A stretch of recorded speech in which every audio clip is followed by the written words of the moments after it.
بسم الله الرحمن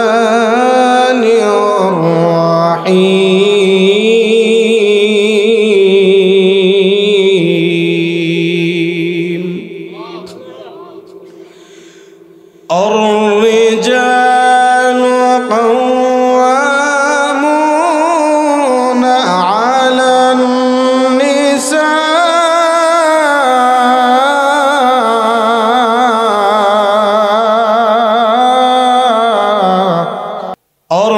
الرجال قوامون على النساء بما فضل الله بعضهم على بعض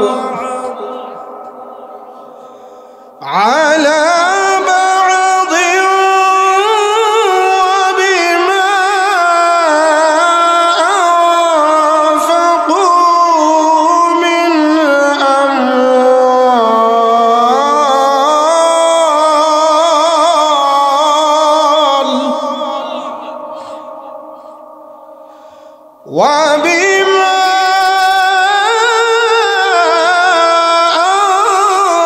أنفقوا من أموالهم فالصالحات قانتات حافظات। আমরা তো ঘরের ভিতরে গজব লয়ে আসি বিবাহের সময়। আমাদের সমাজে তো বিবাহ হয় না, হিন্দুয়ানি রীতিতে গজব নিয়ে আসি। কথা বলেন আছে না নাই? এক নাম্বার হলো বিবাহের সময় ছেলেরা খুঁজে মেয়ের বাবার সম্পদ। কথা কই না? মেয়ের বাবার সম্পদ খুঁজে, মেয়ের বাবাও খুঁজে ছেলের সম্পদ। কথা কয় না, কথা কয় না। আসুন এবার হাদিস থেকে দেখি। আল্লাহর হাবিব সাল্লাল্লাহু আলাইহি ওয়াসাল্লাম হযরত আবু হুরায়রা রাদিয়াল্লাহু তাআলা আনহু থেকে বর্ণিত, আল্লাহর নবীজি বলেন, তুনকাহুল মারআতু আরবাঈন লিমালিহা ওয়া লিহাসাবিহা ওয়া লিজামালিহা ওয়া লিদীনিহা। আল্লাহু আকবার। আল্লাহর হাবিব বলেন, চারটা জিনিস দেখিয়া মানুষ বিয়ে করে। আওয়াজ দিয়ে বলেন কয়টা গুণ? চারটা দেখিয়া মানুষ বিয়া করে। এক নাম্বার হলো মাল দেখিয়া বিয়া করে, আছে না নাই? দুই নাম্বার আল্লাহর হাবিব বলেন ওয়ালি হাসাবিহা, বংশ দেখিয়া তোমরা বিয়া করো, বংশ দেখিয়া। তিন নাম্বার হলো ওয়ালি জামালিহা, সৌন্দর্য দেখিয়া বিয়া করো। চার নাম্বার হলো ওয়ালি দীনিহা, দিনদারিত্ব দেখিয়া বিয়া করো। আল্লাহর হাবিব এই হাদিস শরীফের শেষে বলেন, ফাযফার বিযাতিদ্দীন।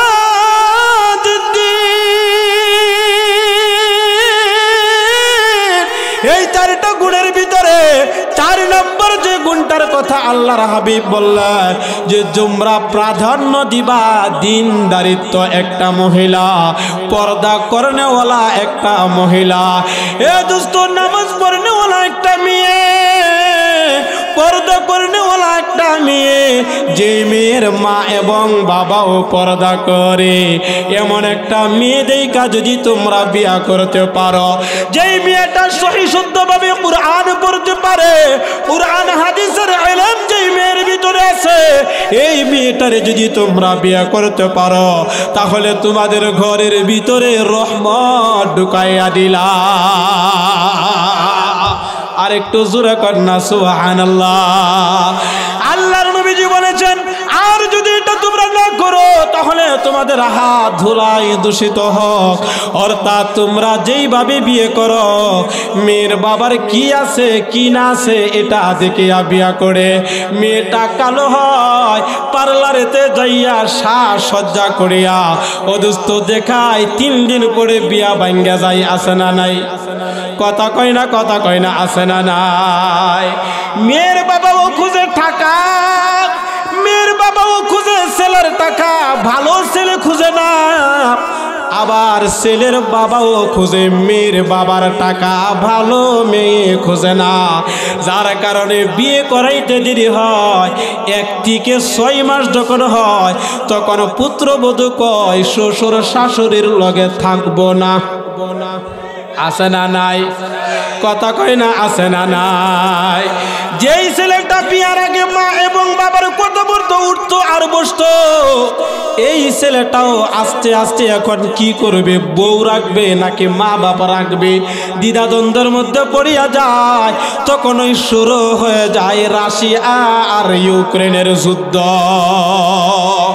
তখন স্বামী স্ত্রীর ভিতরে রাশিয়া আর ইউক্রেনের যুদ্ধ হয়। আবার ওই দিক দিয়ে শ্বশুর আর শাশুড়ির সাথে ইউক্রেনের যুদ্ধ হয়। ফান্দ পড়িয়া বগা কান্দে হলো জামাই। জামাই কয় আমি এখন কি করব? মা বাবার কথা শুনবো নাকি বিবির কথা শুনবো? আছে না নাই?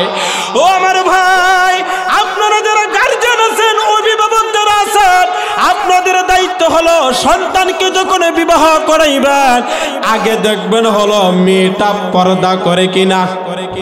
কথা কই না? বিয়ার আগে যদি পর্দা না করে, বিয়ার আগে তো পর্দা করবে। কথা কই না? কারণ অভ্যাস যেটা হয়ে যায় এটাই তো চলতে থাকবে। বিয়ার পরে কইব, জামাই কইব গরতা হোক, কইব আমার কিছু বন্ধু আছে না। কি আছে? বান্ধবীর কথা কয় না, আমার কিছু বন্ধু আছে। মোবাইলের কথা, মোবাইল আমার লাগবো না। বন্ধু বান্ধব আছে না, আমরা আর একসাথে কলেজে পড়ছি, কত ফ্রি মাইন্ডে চলছি। এখন কি, এখন বিয়া হওয়ার কারণে কি আমার বন্ধু আমি ছাড়ি দিমু? কথা কয় না, কথা কয় না, আছে না নাই? ও দোস্ত, আছে না নাই? আমি যেগুলি বলি ও দোস্ত, আমার সাথে কলেজের অনেক বন্ধুদের ক্ষেত্রে এমন ঘটনা ঘটে গেছে। এই কারণে এটা বলতে আর কোনো দ্বিধাদ্বন্দ্ব হয় না। আর এটা শুধু এই জায়গায় নাই, খোঁজ নিলে দেখবেন এই এলাকার ভিতরে কিছু পাওয়া যাবে। এই কারণে আমরা দেখব নেককার মেয়েকে আছে ও দোস্ত, আর মেয়ের গার্জেন আপনারা যারা আছেন আপনারাও খুঁজবেন ছেলেটা ভালো কিনা, নামাজে কিনা, ছেলের মা বাপ ভালো কিনা। এখন বাপে করে সুদের ব্যবসা, মা চলে বেপরদা, ছেলে ভালো হবে করতে। কথা কয় না? একটা টান আছে না, অভ্যাসের একটা টান, এটা কিন্তু স্বভাব থাইকাই যাবে, থাইকাই যাবে। কঠিন একটা বিষয়। আমার আগে কিন্তু হযরত বলছিলেন স্বভাব পরিবর্তন করা খুব কঠিন। পাহাড় লইরা গেছে এটা বিশ্বাস করো, কিন্তু একটা মানুষের চরিত্র ভালো হয়ে গেছে কি এটা কিন্তু সহজে বিশ্বাস করো না। এটা হলো তার গুরুত্ব বোঝানোর জন্য বলছে। অর্থাৎ মানুষের স্বভাব এত কঠিন এটা পরিবর্তন করা।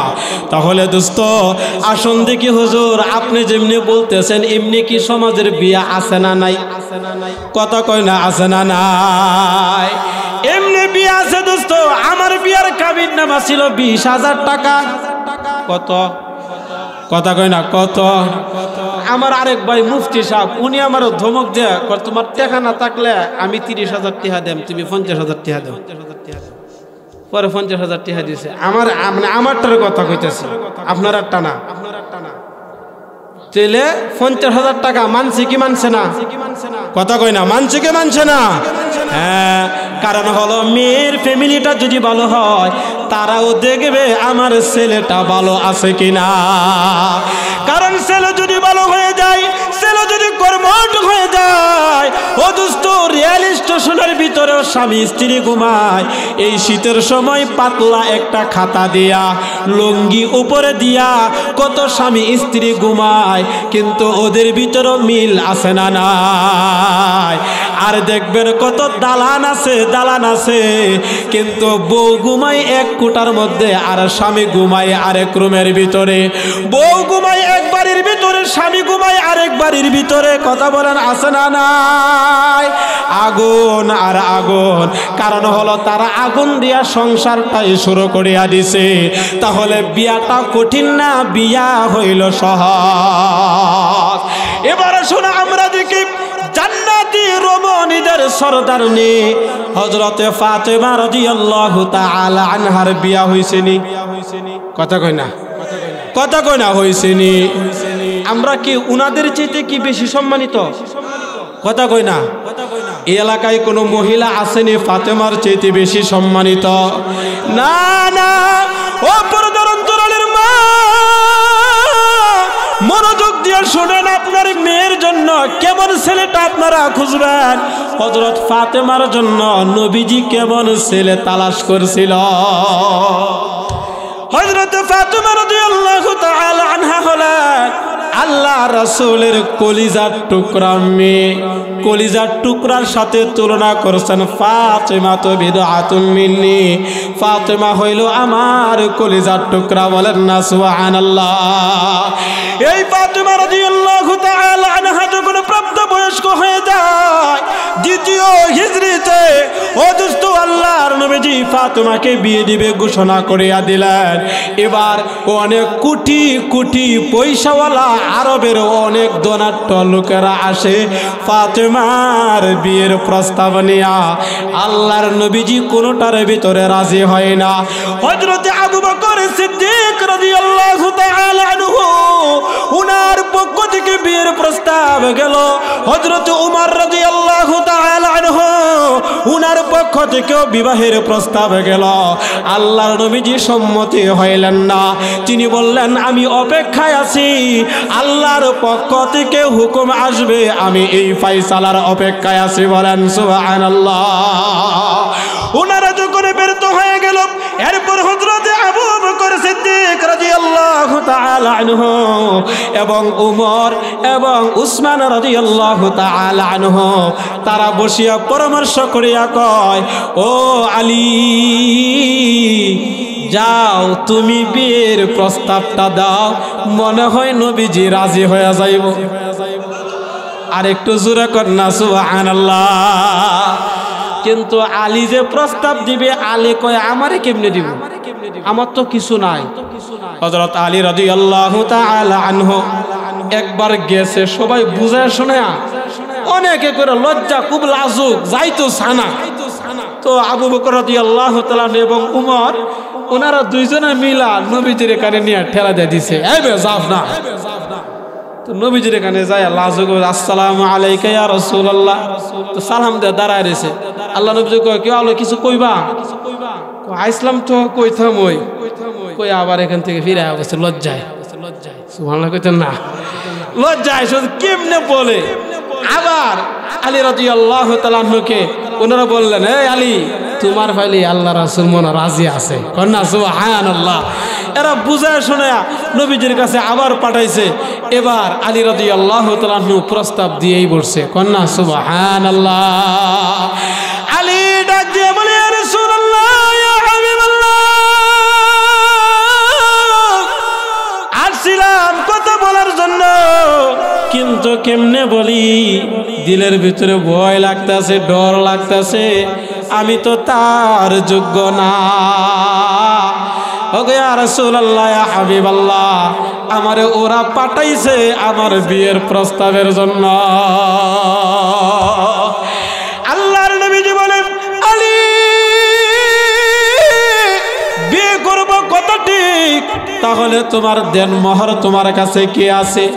যে মহান রব আমাকে এবং আপনাদেরকে মধ্য ফেকামারা মৃত ব্যক্তিদের স্মরণে দ্বিতীয় বার্ষিক ইসলামী মহাসম্মেলনে রাত এখন মাত্র 10:30। এই সময়ে যে আল্লাহ তাআলা আমাদেরকে পছন্দ করে এত সুন্দর একটা মজলিসে আসা বসা, কথা বলা এবং শোনার যে তৌফিক সুযোগ আল্লাহ তাআলা আমাদেরকে করে দিলেন, এতে আপনারা খুশি না বেজার? যে যে পরিমাণ খুশি এই অনুপাতে শুকরিয়ার আওয়াজটুকু বলি আলহামদুলিল্লাহ। আজকের এই মাহফিলের সম্মানিত সভাপতি হযরত মাওলানা আনিসুজ্জামান খুকন সহ অধ্যাপক ফেকামারা ফাজিল ডিগ্রি মাদ্রাসা, আল্লাহ হযরতের হায়াতের মধ্যে বারাকা দান করুন, সবাই বলেন আমিন। প্রধান অতিথি জনাব মোহাম্মদ রফিকুল আলম রফিক, চেয়ারম্যান 10 নং জামালপুর ইউনিয়ন পরিষদ জালালপুর, এবং আমার আগে যিনি কোরআন এবং হাদিসটিকে সুললিত কণ্ঠে খুব সুন্দরভাবে আপনাদেরকে নিয়ে আলোচনা করতেছিলেন, আপনাদের এই অত্র এলাকার সম্মানিত খতিব হযরত মাওলানা মুফতি আজিজুল হক সাহেব, বারাকাল্লাহু ফি হায়াতি, আল্লাহ ওনার হায়াতের মধ্যে বরকত দান করুন, সবাই বলেন আমিন। ওনার আগে আলোচনা করেছেন হযরত মাওলানা হাফেজ কারি মনির হুসাইন আল হুমাইদি সাহেব, খতিব পূর্ব ফেকামারা জামে মসজিদ, এবং আরো অন্যান্য উলামায়ে কেরামগণ এর আগেও আলোচনা করেছেন। যিনারা করেছেন আল্লাহ তাআলা সকলের হায়াতের মধ্যে বরকত দান করুন, সবাই বলেন আমিন। এবং প্রত্যেকজন আলেমের কাছ থেকে ওনারা এক একটা বিষয় নিয়ে এক একজন আলোচনা করেছেন। আমাকেও একটা বিষয় ওনারা মোবাইলের মধ্যে জানিয়ে দিয়েছিলেন।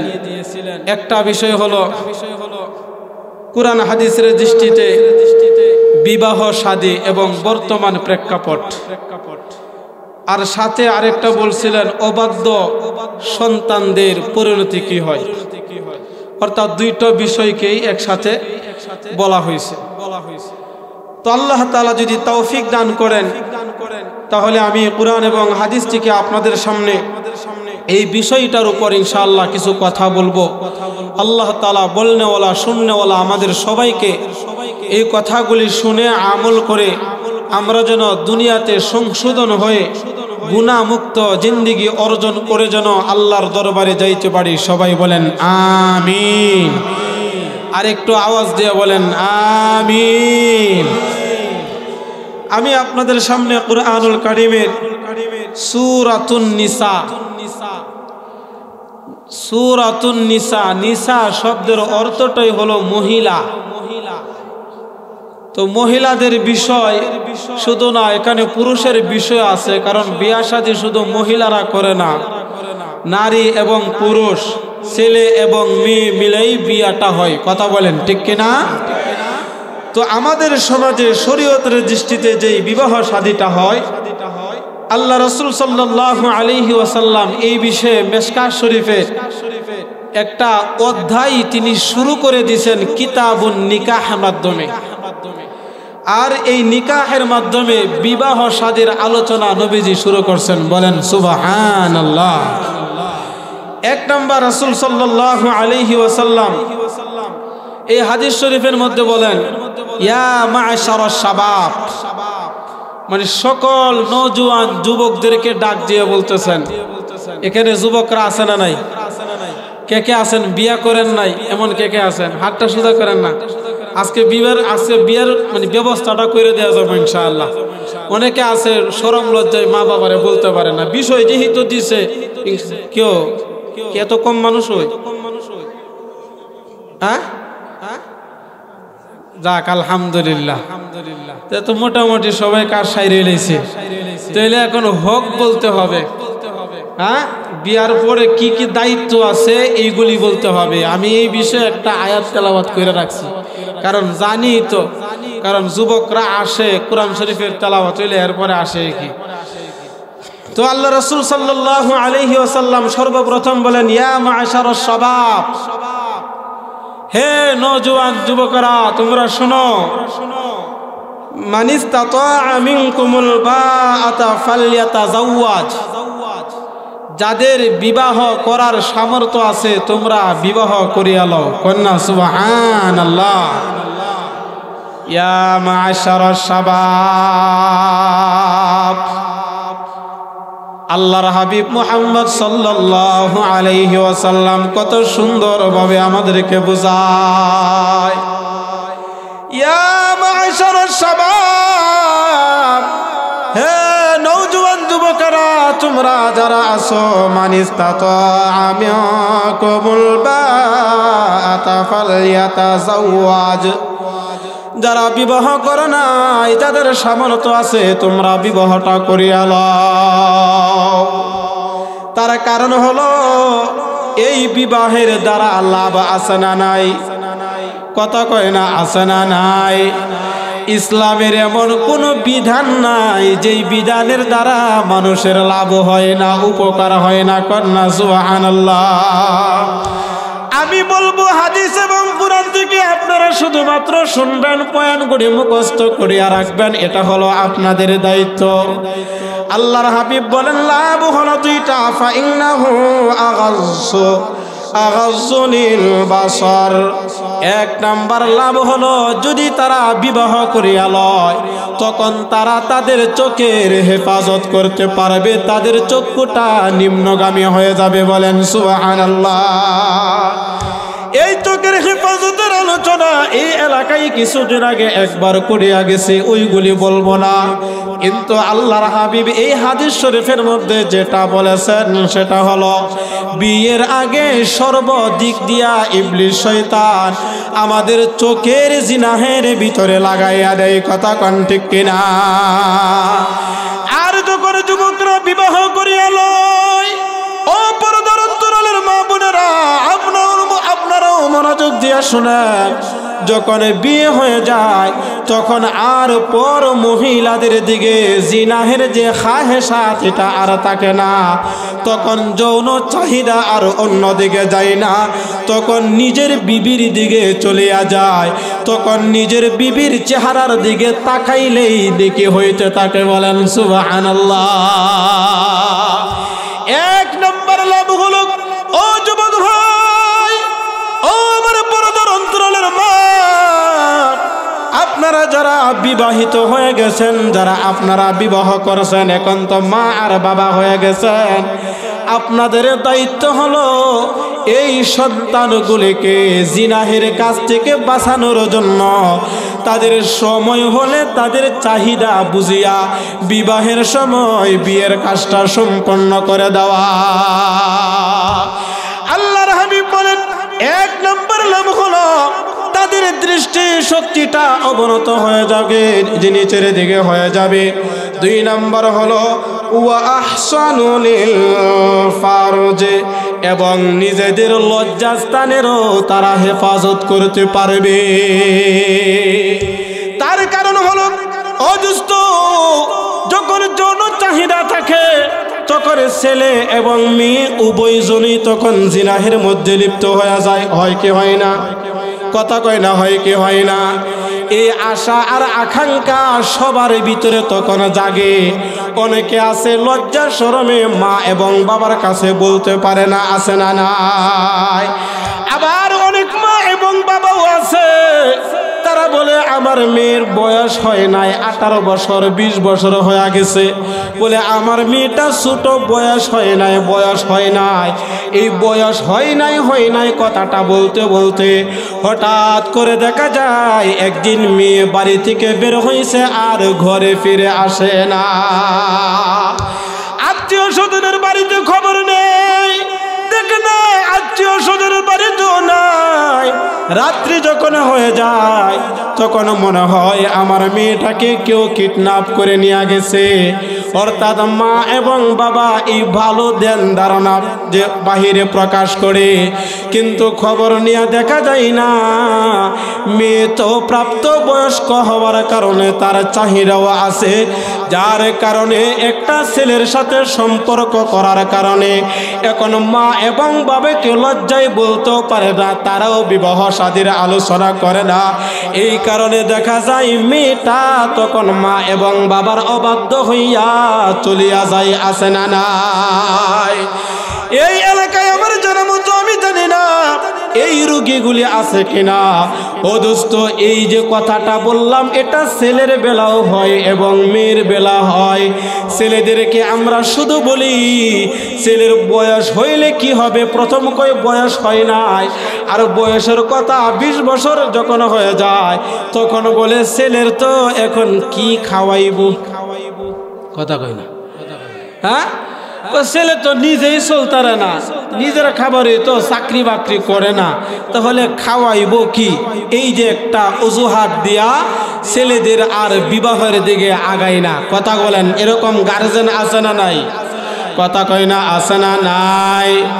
বলুন তো রিজিকের মালিক কে, কথা কয় না রিজিকের মালিক কে। ও দোস্ত, একজনের রিজিক আরেকজন ভক্ষণ করতে পারে না, একজনের রিজিক আরেকজন ভক্ষণ করতে পারে না। আপনার বাড়িতে মেহমান আসে, আপনাদের রিজিক কিন্তু ভক্ষণ করে না। আল্লাহ রাসূল বলেন মানুষ সৃষ্টির আগে, মানুষ পৃথিবীতে পাঠানোর আগে আগে আল্লাহ মানুষের রিজিকটা দুনিয়ার বুকে পাঠাইয়া দিছে। বলেন সুবহানাল্লাহ। তাহলে রিজিক তো আমি যতদিন বাঁচবো ততদিন পর্যন্ত আল্লাহর পক্ষ থেকে এটা লিপিবদ্ধ আছে। তাহলে এটা নিয়ে কেন আমরা মাথা ব্যথা করি? অর্থাৎ আল্লাহর কাজের ভিতরে আমাদের হুকুমটাকে আমরা ঢুকাইয়া দিয়া আমরা আমাদের ছেলে আর মেয়েদেরকে বিবাহের মধ্যে আবদ্ধ না করিয়া তাদেরকে এই গার্জেনগুলি জিনাহের দিকে ঠেলিয়া দেয়। এই সকল মা এবং বাবা, এরকম মা আর বাবা প্রাপ্ত বয়স্ক ছেলে মেয়ে হওয়ার পরেও যারা বিবাহ বন্ধনে আবদ্ধ করায় না, এই ছেলে মেয়ে যেই পাপগুলি করলো, জিনাহের কাজগুলি করলো, মা এবং বাবা তাদের দায়িত্ব পালন না করার কারণে তাদেরও জাহান্নামের আগুনে জ্বলতে হবে। এই কারণে আল্লাহর হাবিব মুহাম্মদুর রাসূলুল্লাহ সাল্লাল্লাহু আলাইহি ওয়াসাল্লাম যুবকদেরকে উদ্দেশ্য করিয়া বলেন, ইয়া মা'আশারাশ শাবাব মান ইসতাতা'a মিনকুমুল বাআতা ফালইয়াতাযাওয়াজ। যাদের সামর্থ্য আছে তোমরা বিবাহ করিয়া লও। আর এরপরে আল্লাহর হাবিব আমার বলে দিয়েছেন, ওয়ামান লাম ইসতাতি' ফাআলাইহি বিস-সাওম ফাইন্নাহু লাহু বিজা। আল্লাহর হাবিব বলেন, যদি তোমার শারীরিকভাবে যদি তোমার বিবাহ বন্ধনে আবদ্ধ হইতে মানসিকভাবে হোক, শারীরিকভাবে হোক, অর্থনৈতিক দিক দিয়া হোক, যদি একদম অসহায় থাকে তাহলে তোমরা রোজা রাখা শুরু করিয়া দাও। বলেন সুবহানাল্লাহ। কারণ রোজা হলো জিনাহের কাজ থেকে বাঁচানোর জন্য ঢাল স্বরূপ। তাহলে 1 নম্বর হাদিস থেকে আমরা জানলাম আল্লাহ রাসূল সাল্লাল্লাহু আলাইহি ওয়াসাল্লাম বিবাহের জন্য আরো উদ্বুদ্ধ করে দিয়েছেন, বয়স যখন হবে তখন বিবাহ বন্ধনে আবদ্ধ হয়ে যাব ইনশাআল্লাহ। কথা কয় না, কথা কয় না, ইনশাআল্লাহ। 2 নম্বর হাদিস, আল্লাহর হাবিব মুহাম্মদুর রাসূলুল্লাহ সাল্লাল্লাহু আলাইহি ওয়াসাল্লাম হযরত আলী রাদিয়াল্লাহু তাআলা আনহুকে বলতেছেন, ইয়া আলী সালাত, ইয়া আলী লা তুআখিরহা সালাতু ইযা আতাত। 3টা জিনিসকে কখনো বিলম্ব করবো না, দেরি করবো না। কয়টা? সবাই কয় না, কয়টা? এগুলি মুখস্থ রাখবেন, পার্ট টু পার্ট এই হাদিসগুলি মুখস্থ রাখবেন, অল্প কথা হবে ইনশাআল্লাহ। আল্লাহর হাবিব বলেন, ইয়া আলী, হে আলী,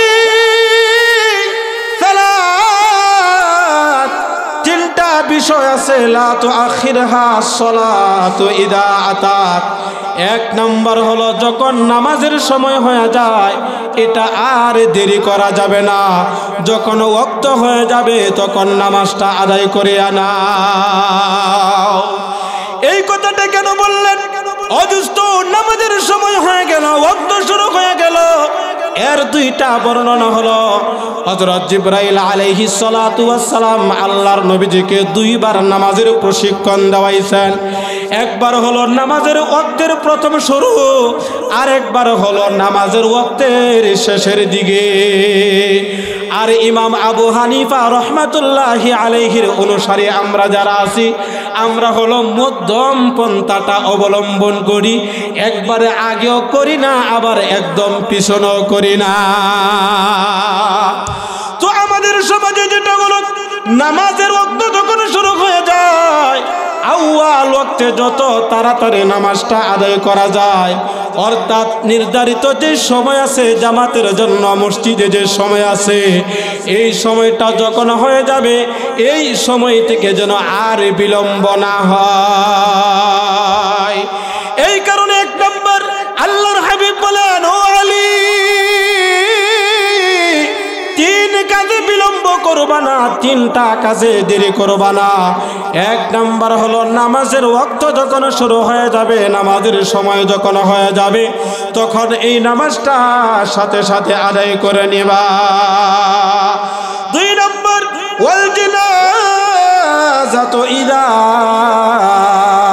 হাযারাত, যখন জানাজা যখন প্রস্তুত হয়ে যায়, অর্থাৎ জানাজার সামনে নিয়ে আমাদের সমাজে রাজনীতি চলে। কথা কই না? কই মানুষের মনটা নরম হবে, জানাজার সামনে আসছে, মরার কথা হবে, মসজিদের ইমাম সাহেব 10 মিনিট সময় পায় না, মসজিদের ইমাম সাহেব 1-2 মিনিট সময় দেয়, আর এর আধা ঘন্টা 1 ঘন্টা আগে যদি এলাকার একটা সামান্য নেতা মারা যায়, তাহলে নেতা ফেতা আগের থেকে আধা ঘন্টা 1 ঘন্টা আগের থেকে আইসা ও দোস্ত একের পর এক বক্তৃতা দেওয়া শুরু করে দেয়। এমনও দেখা যায় যেই মানুষটা মারা গেল সুদের ব্যবসা করছে অহরহ। কথা কয় না? সমাজের নিকৃষ্ট একজন মানুষ ছিল, আলেম ওলামা দেখলে গালিগালাজ করত, আলেমদের বিরোধিতা করে সবচেয়ে বেশি সুদখোরেরা। কারণ সুদখোরদের উপর আল্লাহর লানত, রাসূল সাল্লাল্লাহু আলাইহি ওয়াসাল্লামের লানত আছে। আর ওনারা আল্লাহ এবং আল্লাহ রাসূলের কথা শুনলে, অথবা আল্লাহ এবং আল্লাহ রাসূলের ওয়ারিসগণকে যদি আলেম ওলামাদেরকে দেখে, তখনই তাদের গাটা জ্বলতে থাকে। এরকম মানুষ আছে না নাই? আপনাদের এলাকায় নাও থাকতে পারে দোস্ত, আমাদের এলাকায় নাম করে একজন সুদখোর আছে। আমি তো অনেককে এই কথা বলে দেই, গরুর কিছু রোগ হয়, কিছু পোকামাকড় হয় গরুর কাদের মধ্যে, কথা কয় না, আরো কিছু রোগ হয়। এই রোগের মধ্যে খাঁটি সুদখোরের নাম লেখা যদি এখানে লাগায় দেয়, তখন এই সুদখোর যে কত নিকৃষ্ট, এই পোকামাকড় পর্যন্ত এই সুদখোর থেকে আল্লাহর কাছে মাপ চাই। নাউজুবিল্লাহ কোন না, মানে কত নিকৃষ্ট যে সুদখোর যে কত খারাপ। আল্লাহ যদি হাতে বাঁচা রাখে, আরেকবার সুদের আলোচনা দিবেন একটা। রাজি আছেন ইনশাআল্লাহ?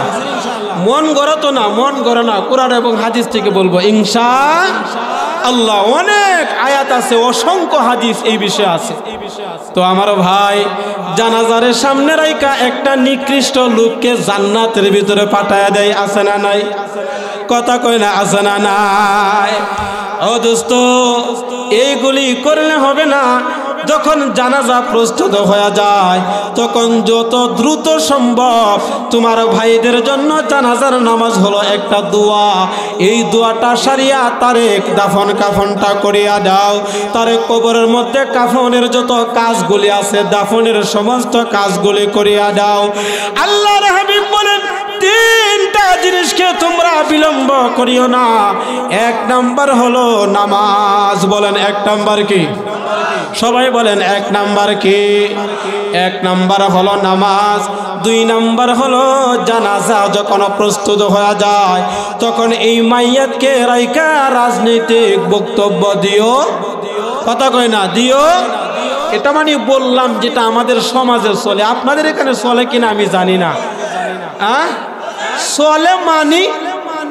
চলে মানি হুজুর যদি কালি কয়, আর এই লোকটা যদি এর মতো খারাপ হয়ে যায়, তখন হুজুরের পর্যন্ত ধমক মারে, চকুল ডায়ালাই। কারণ হুজুর যে জুলুম করতারে না, মানে হুজুরদের সমস্যা এটা সমস্যা না। আরে হুজুর আল্লাহওয়ালা মানুষ, তো এরা তো জুলুম করে না। আপনাদের ইমাম সাহেবরে ভালোবাসেন কি বাসেন না? একজনে কইলে ইমাম সাহেব যদি কয় হেরে দ, দেখবেন এমন কিছু মুরিদ কিন্তু হুজুরেরও আছে। কথা কয় না, আছে না নাই? সব জায়গায় সবারই থাকে, কিন্তু হুজুররা তো চিন্তা করে, হুজুরে যে কইল না হাসরের দিন হিসাব দিন লাগবো কিনা। কথা কয় না? এই যে একটা ভয় যেন আমার দ্বারা কোনো অন্যায়টা না হয়, এই জন্য এরা চুপ করিয়া থাকে। আর না হইলে আপনারা যেমনি ক্ষমতা কাটান, এমনি যদি হুজুররা খাড়াইতো, তাহলে এই সুদখোরের স্থান সমাজের ভিতরে হইতো না। কিন্তু অধিকাংশ হয়ে গেছে খারাপ, অধিকাংশ।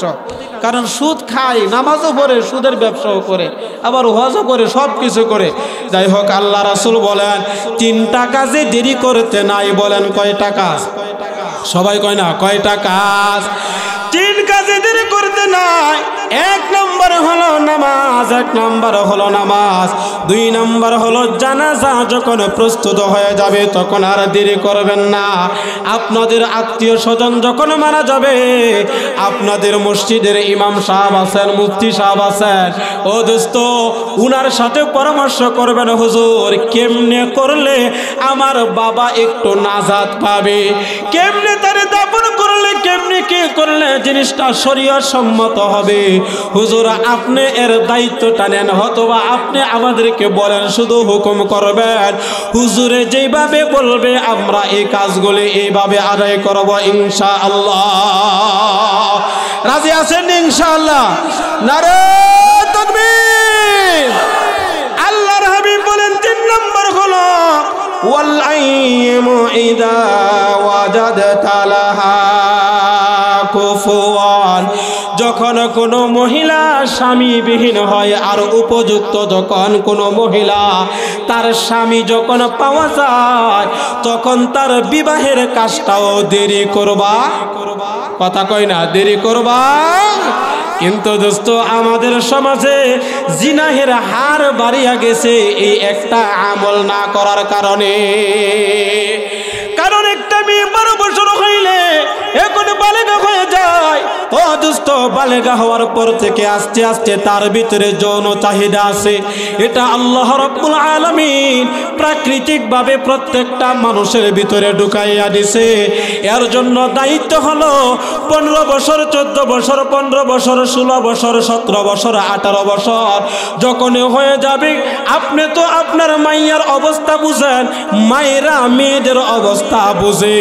এটা বুঝিয়া যখন এরকম চাহিদা পাওয়া যাবে, তখন মা আর বাবার দায়িত্ব হলো তাকে বিবাহ বন্ধনের জন্য একজন যোগ্য পাত্র খোঁজা। আর আমাদের সমাজে হলো মেয়েটারে এখন মেডিকেলে পড়াইতে হবে, মেয়েটারে এখন নার্সিং এ ভর্তি করতে হবে, মেয়েটাকে অনার্স পড়াইতে হবে, মাস্টার্স করতে হবে। এই রোগী আছে না নাই? কথা কয় না, কথা কয় না, আছে না নাই? এই সকল কথা বলতে বলতে মেয়েদের বয়স হয়ে যায় 22 বছর, 25 বছর, 26 বছর হয়ে যায়।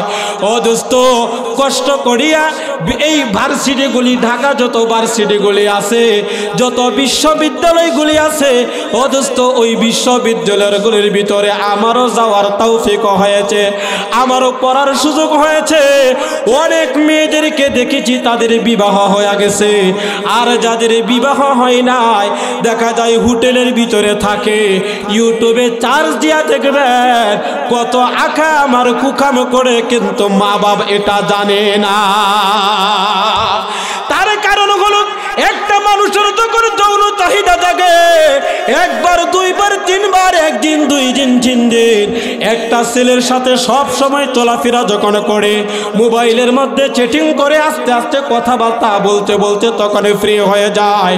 ও দোস্ত, তখন বিভিন্ন পন্থা অবলম্বন করিয়া তখন তাদের মধ্যে এই কার্যকলাপগুলি হয়ে যায়, জিনাহের ভিতরে ঢুকিয়া যায়। আছে না নাই? এরকম অনেক ফ্যামিলি আছে দোস্ত, মা বাবা জানে না এই প্রেম করছে এত বছর, এখন মেয়ের মা বাবা সুন্দর একটা স্বামী দেখে বিয়া দিছে, এখন বিয়ার 1 দিন 2 দিন 3 দিন পর ওই প্রেমিকারে নিয়ে এই জামাইরে জবাই করে লাই। কথা কয় না, কথা কয় না। ওই যে বিয়ার আগে সম্পর্ক ছিল, এখন এই সম্পর্কটা কিন্তু রয়ে গেছে। কারণ যারা হারাম কাজের মধ্যে লিপ্ত, এই হারাম কিন্তু তাদেরকে আরো হারামের দিকে টানে। যারা হারামের ভিতর আছে, হারাম কিন্তু তাদেরকে টানতেই থাকে, টানতেই থাকে। এই জন্য হারাম কাজ করা যাবে, কথা কয় না, যাবে। হারাম থেকে বাঁচতে হবে। তাহলে তিনটা জিনিসকে বিলম্ব করা যাবে না। বলেন কয়টা? সবাই কয় না, কয়টা?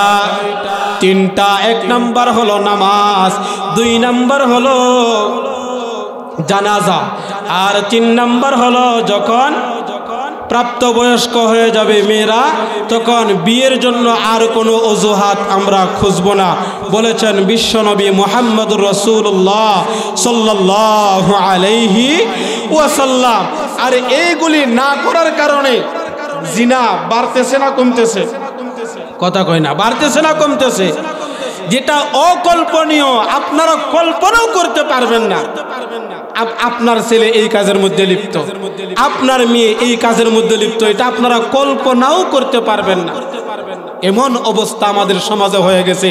এটা একমাত্র এই বিবাহটাকে কঠিন করার কারণে। কারণ সরকাররা যারা আসে, এরা 18 বছর 20 বছরের নিয়ম করে, আছে না নাই? কথা কয় না, কথা কয় না, আছে না নাই? অথচ 18 বছরের নিচে কোনো মাইয়ার বিয়ে দিলে তখন এলাকার মেম্বার থানার মধ্যে খল দেয়, এলাকার যে গ্রাম্য পুলিশ আছে সে থানার মধ্যে খল দেয়, কিছু মুনাফিক মার্কা মুসলমান আছে থানার ভিতরে কল দেয়া তারা জানায়। কথা বলেন, আছে না নাই? আমার ভাই, আমি কুলাঙ্গার কেন বললাম, কেন বললাম? আমার আল্লাহ যেটাকে সহজ করে দিয়েছেন মানুষদেরকে জিনাহের কাছ থেকে বাঁচার জন্য, আর এটাকে আবদ্ধ করিয়া নিয়ম করিয়া এরা জিনাহের দিকে যুবক আর যুবতীদেরকে ধাবিত করিয়া দেয়। কিন্তু তারা এই আইনটা করে না, বাংলাদেশে কোনো হোটেল থাকতে পারবে না, বাংলাদেশে কোনো নাইট ক্লাব চলবে না। কারণ থানাওয়ালারাও জানে, এমপি মন্ত্রীরাও জানে, সরকার প্রধানরাও জানে, নাইট ক্লাবের ভিতরে জিনা হয়, মদের আড্ডা হয়, এখানে যত আকাম আর কুকাম আছে সব ওই নাইটগুলির ভিতরে হয়। কিন্তু এরা জানিও ওইগুলির ভিতরে তারা বাধা দেয় না। কথা বলেন ঠিক কিনা?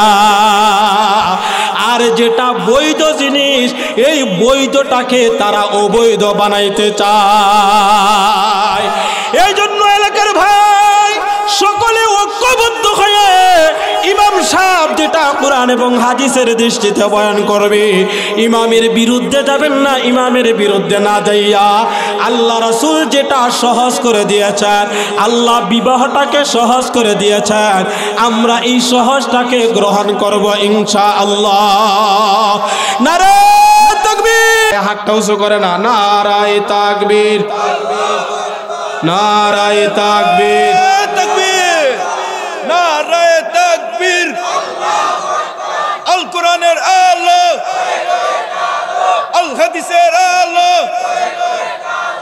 আজকের মাহফিল, নারায়ে তাকবীর, নারায়ে তাকবীর।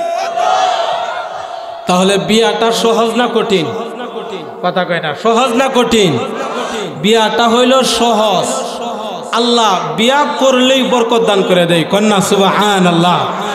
আপনারা কি কমু, আমি চাকরি করতাম যখন বিয়া করছি, মানুষেরটা তো করে লাভ নাই, কারণ বিশ্বাস করতেন না।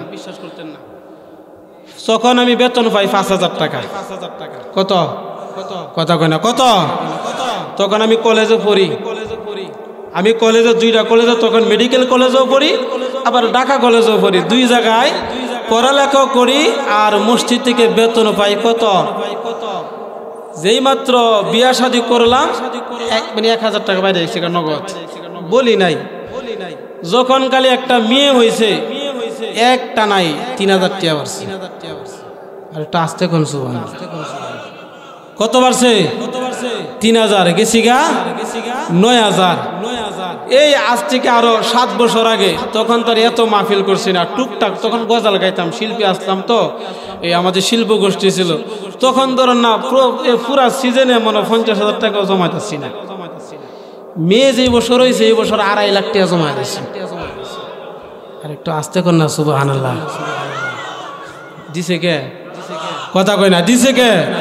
কারণ বিবি আছে, সাথে আবার বাচ্চা হয়েছে না আরেকটা। দ্বিতীয় মেয়ে যখন হয়েছে বেতনও বাড়ছে, হয়েছে 10,500। আর এই ছেলে হওয়ার আগে আগে বেতন আরো বাড়ছে। সুবহানাল্লাহ কইতেন না? বেতনও বাড়ছে। ওয়াজের দাওয়াতও গত বছর যে পরিমাণ আছিল এই বছর মনে হয় আরো 3-4 ডাবল হয়ে গেছে। সবাই চায় কি খালি শেষে, এই কারণে আর 3টা-4টা করতারি না। কারণ শেষে তো আর এসার উপরে দিলে যেমন 2টা করে চলে, 2টা সর্বোচ্চ 3টা করে কি দিছে কে?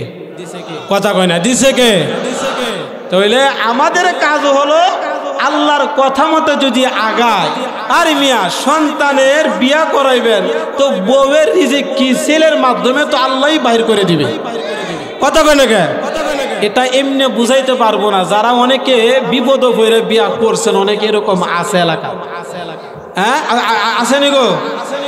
হ্যাঁ, মা বাবা জোর করে করাইছে, অথবা যেমন সুন্দর ব্যবস্থা হালাল ভাবে করছে, তখন হের ব্যবসা বাণিজ্য কিচ্ছু ছিল না। আল্লাহর কি কুদরত, তার রিজিকের ব্যবস্থা বাইরে গেছে। আগে কামাইতো 10,000, এখন কামাই 20,000। কথা কয় না, আছে না নাই? এই জন্য আমার ভাই, বিবাহ নিয়ে ভয় করবেন না, বিবাহ নিয়ে ভয় করবেন না। আল্লাহ রাসূল সাল্লাল্লাহু আলাইহি ওয়াসাল্লাম 4 শ্রেণীর মেয়েদেরকে বিবাহ করার জন্য বলেছেন। এই 4টা দেখিয়া যদি আমরা বিয়ে করতে পারি, এই ঘরের ভিতরে আল্লাহর রহমত নাজিল হয়ে যাবে। আমরা তো ঘরের ভিতরে গজব লয়ে আসি বিবাহের সময়।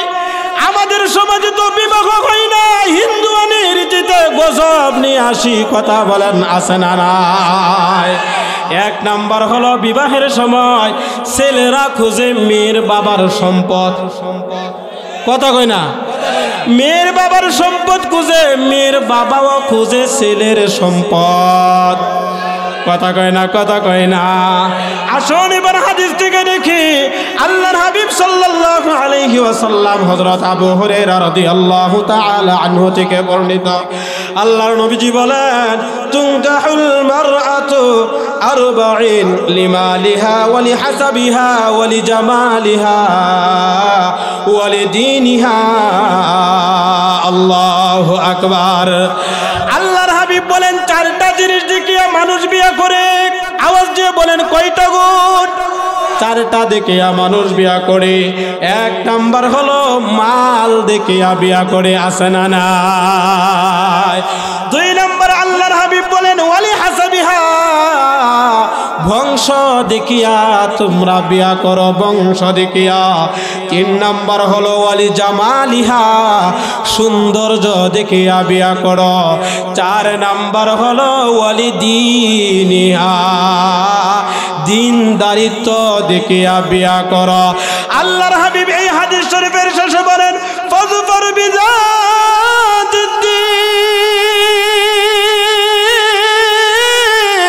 এই 4টা গুণের ভিতরে 4 নম্বর যে গুণটার কথা আল্লাহর হাবিব বললেন, যে তোমরা প্রাধান্য দিবা দিনদারিত্ব একটা মহিলা, পর্দা করনেওয়ালা একটা মহিলা। এ দোস্ত, নামাজ পড়নেওয়ালা একটা মেয়ে, পর্দা করনেওয়ালা একটা মেয়ে, যে মেয়ের মা এবং বাবাও পর্দা করে, এমন একটা মেয়ে দেখা যদি তোমরা বিয়া করতে পারো, যেই মেয়েটা সহি শুদ্ধভাবে কুরআন পড়তে পারে, কুরআন হাদিসের ইলম যেই মেয়ের ভিতরে আছে, এই মেয়েটারে যদি তোমরা বিয়া করতে পারো, তাহলে তোমাদের ঘরের ভিতরে রহমত ঢুকাইয়া দিলা। আর একটু জোরে কন্যা সুবহানাল্লাহ। আল্লাহর নবীজি বলেছেন, আর যদি এটা তোমরা না করো তাহলে তোমাদের হাত ধুলাই দূষিত হোক। অর্থাৎ তোমরা যেইভাবে বিয়ে করো, মেয়ের বাবার কি আছে কি না আছে এটা দেখিয়া বিয়া করে।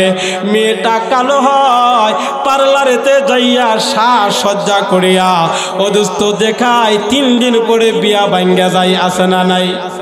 কথা কয় না, কথা কয় না, আছে না নাই? মেয়ের বাবাও খুঁজে টাকা, মেয়ের বাবাও খুঁজে ছেলের টাকা, ভালো ছেলে খুঁজে না। আবার ছেলের বাবাও খুঁজে মেয়ের বাবার টাকা, ভালো মেয়ে খুঁজে না। যার কারণে বিয়ে করাইতে দেরি হয়। 1 থেকে 6 মাস যখন হয় তখন পুত্রবধূ কয় শ্বশুর শাশুড়ির লগে থাকবো না। আছে না নাই? কথা কয় না, আছে না নাই? যেই ছেলেটা বিয়ার আগে মা এবং বাবার কথা বলতো, উঠতো আর বসতো, এই ছেলেটাও আস্তে আস্তে এখন কি করবে? বউ রাখবে নাকি মা বাবা রাখবে? দ্বিধাদ্বন্দ্বের মধ্যে পড়িয়া যায়। তখন ওই শুরু হয়ে যায় রাশিয়া আর ইউক্রেনের যুদ্ধ। তখন স্বামী স্ত্রীর ভিতরে রাশিয়া আর ইউক্রেনের যুদ্ধ হয়।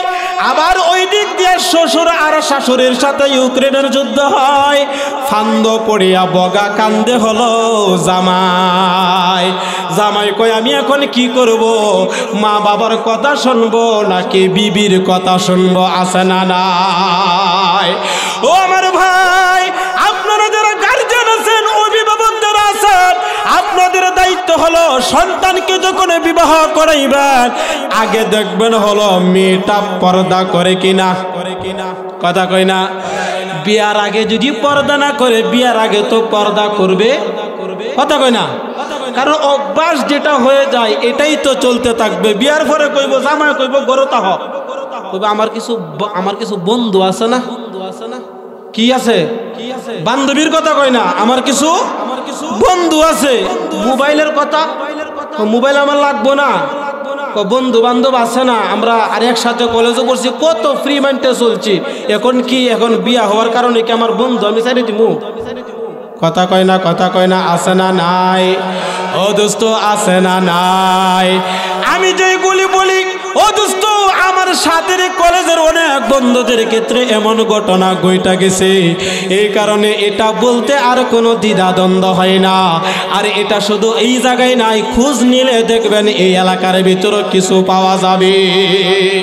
এই কারণে আমরা দেখব নেককার মেয়েকে আছে।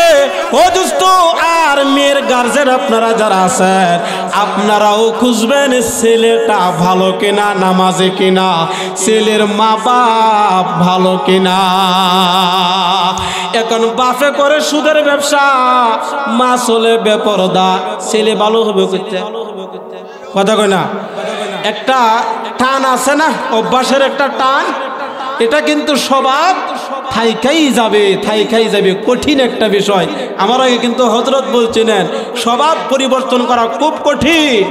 পাহাড় লইরা গেছে এটা বিশ্বাস করো, কিন্তু একটা মানুষের চরিত্র ভালো হয়ে গেছে গা, এটা কিন্তু সহজে বিশ্বাস করো না। এটা হলো তার গুরুত্ব বোঝানোর জন্য বলছে। অর্থাৎ মানুষের স্বভাব এত কঠিন এটা পরিবর্তন করা। তাহলে দোস্ত আসুন দেখি হুজুর, আপনি যেমনি বলতেছেন এমনি কি সমাজের বিয়া আছে না নাই?